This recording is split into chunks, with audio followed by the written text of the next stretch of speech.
Serat Centini Jilid 12 berisi 31 pupuh dari pupuh 691 sampai dengan 722 berisi tentang perjalanan Jayang Resmi dan Jayang Roko pulang ke Wonomerto. Lalu dikisahkan juga meninggalnya Ki Bayi Panurto beserta istrinya dan reinkarnasi Syekh Amongroko beserta istrinya agar bisa menurunkan raja-raja.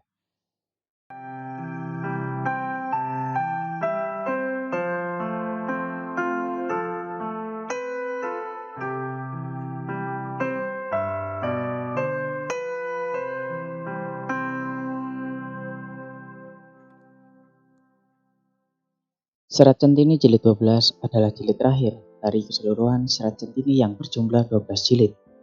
Di dalamnya ada tambahan, yaitu Serat Centini Jalalain yang menceritakan tentang Ki Jatisworo dan meninggalnya Ki Bayi Panurto beserta istrinya, juga reinkarnasi Syekh Amongroko beserta istrinya. Ada beberapa hal-hal kontroversi dalam Serat Centini Jilid 12. Kalau dilihat dari sisi budaya Jawa yang berlaku umum pada saat itu, yaitu yang pertama, tentang poligami.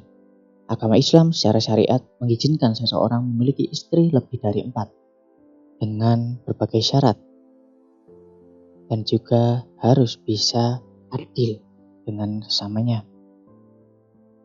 Budaya Jawa pada umumnya mengajarkan monogami, yaitu seseorang sebaiknya beristri 1 sampai kakek nenek atau selamanya. Pada Serat Centini Jilid 12, tokoh utama yang telah mencapai kesempurnaan pendalaman agama Islam melalui jalan tasawuf semuanya memiliki istri 1. Seperti Ki Bayi Panurto, Jayang Resmi, Jayang Roko, Syekh Amongroko, dan Syekh Agung Rimang. Apakah sikap para ulama di Serat Centini terpengaruh budaya Jawa atau pendalaman Islam agama itu sendiri pada akhirnya menyimpulkan bahwa sebaiknya seseorang beristri 1 saja? Pada umumnya seseorang tidak melihat syarat-syarat untuk bisa menikah lebih dari 1 wanita.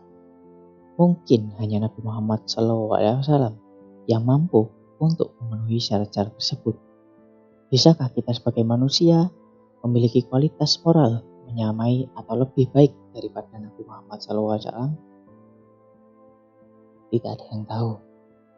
Sikap ini menjadi suatu kontroversi dengan sikap pada umumnya para ulama Islam saat ini. Seseorang lebih fokus pada keinginannya, tapi tidak melihat bahkan cenderung menghilangkan syarat-syaratnya. Oleh karena itu, poligami begitu mudah dilakukan saat ini oleh umat muslim di Indonesia. Tokoh-tokoh Islam yang diceritakan dalam Serat Centini lebih arif menyikapi hal ini dan lebih memilih budaya Jawa untuk diikuti. Karena beristri lebih dari 1 bukan wajib hukumnya. Dan ada syarat-syarat yang berat untuk diikuti, terutama syarat untuk bersikap adil.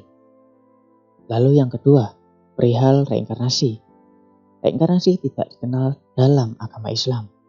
Reinkarnasi sangat luas dikenal dalam masyarakat Jawa, walaupun mayoritas orang Jawa beragama Islam pada saat itu. Kemungkinan besar hal ini adalah pengaruh budaya Jawa kuno, seperti adanya Hindu dan Buddha. Kalau di kalangan Islam Jawa mengenal reinkarnasi, ini adalah hasil sinkretisasi antara agama Islam dan juga budaya-budaya Jawa pada saat itu. Akhir dari cerita Serat Centini pada jilid 12, Syekh Amongroko dan istrinya melakukan reinkarnasi menjadi raja di Mataram, yaitu Sunan Amangkurat I, yang merupakan hasil sinkretisasi dari agama Islam. Mengetahui kematian sebelum terjadi budaya Jawa, yaitu mengenal ilmu mengetahui kematian sebelum terjadi, yang dimana ini sangat luas dipublikasikan dalam Primbon Jawa tentang tanda-tanda kematian, baik yang kita bisa lihat dari orang lain maupun tanda-tanda untuk diri sendiri. Dalam Serat Centini Jilid 12 diceritakan bahwa Syekh Amongroko dan istrinya sudah mengetahui bahwa ajal kedua orang tua sudah dekat dan bisa datang lebih dahulu untuk ikut mengawal kematian kedua orang tuanya. Dalam agama Islam tidak dikenal ajaran mengetahui kematian terlebih dahulu. Kematian adalah suatu hal yang gaib yang hanya Allah Subhanahu wa Ta'ala yang Maha mengetahui. Sedangkan untuk cerita maupun legenda, yaitu cerita makhluk halus di hutan Jembul, cerita tentang makhluk halus yang populer sampai saat ini di Jawa atau Indonesia, seperti pocong, kuntilanak, genderuwo, dan lain sebagainya.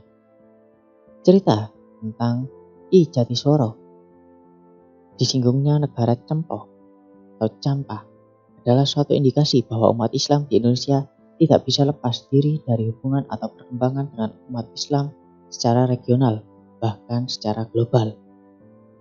Lalu ada Serat Wiwoho atau Arjuna Wiwaha, cerita wayang tentang Arjuna Wiwaha yang bertapa menjadi begawan Mintorogo atau begawan Ciptaning, yang sering dihubungkan dengan pengalaman spiritual dalam mencapai kesejatian diri dalam ilmu tasawuf.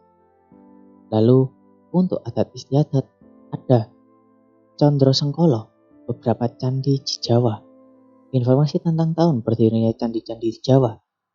Lalu ada Kertoboso, yang merupakan makna huruf-huruf Jawa dalam rangkaian nama seseorang atau singkatan.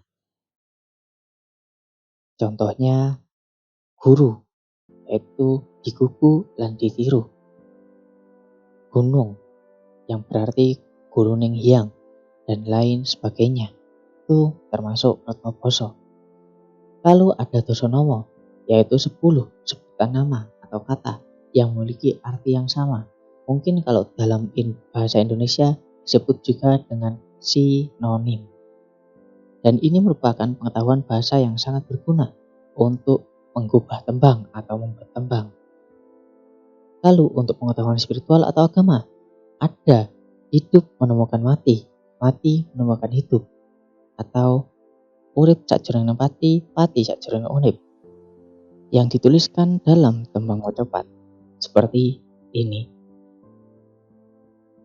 Gesang ingkang anurba ing pati, pati wus kalimput ing agesang, gesang tan nepatine, mulyaning pati wus, murba amiseso ing urip, urip wis kalimputan ing pati sawegung, agesang sajroning pejah pan wus murba wiseso pati lan urip langgeng kahananira.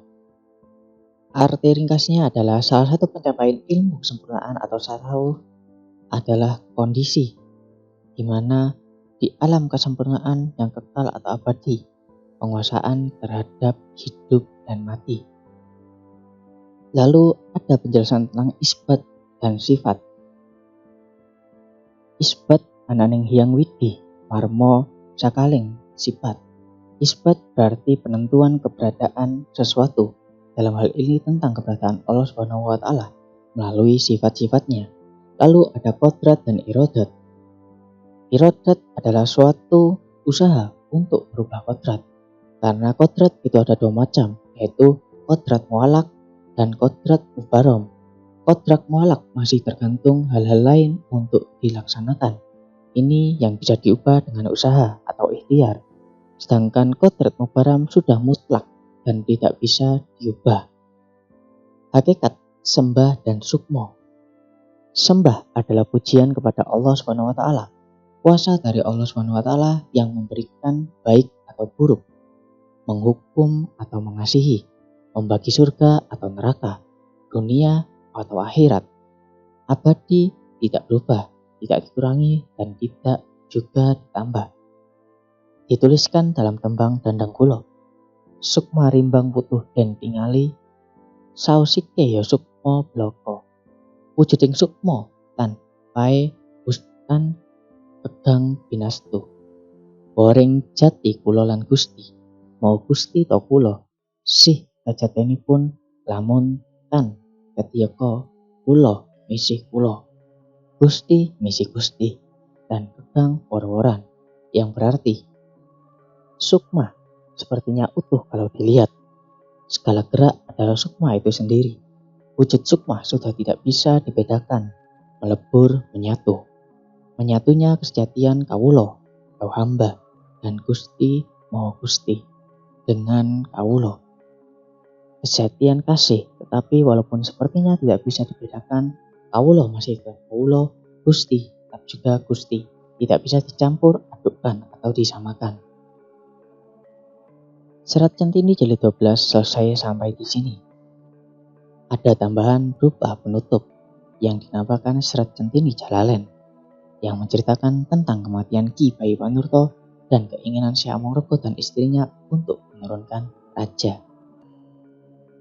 Mungkin cukup sampai sini dulu. Semoga apa yang saya sampaikan ini bisa menjadi manfaat bagi kalian semua.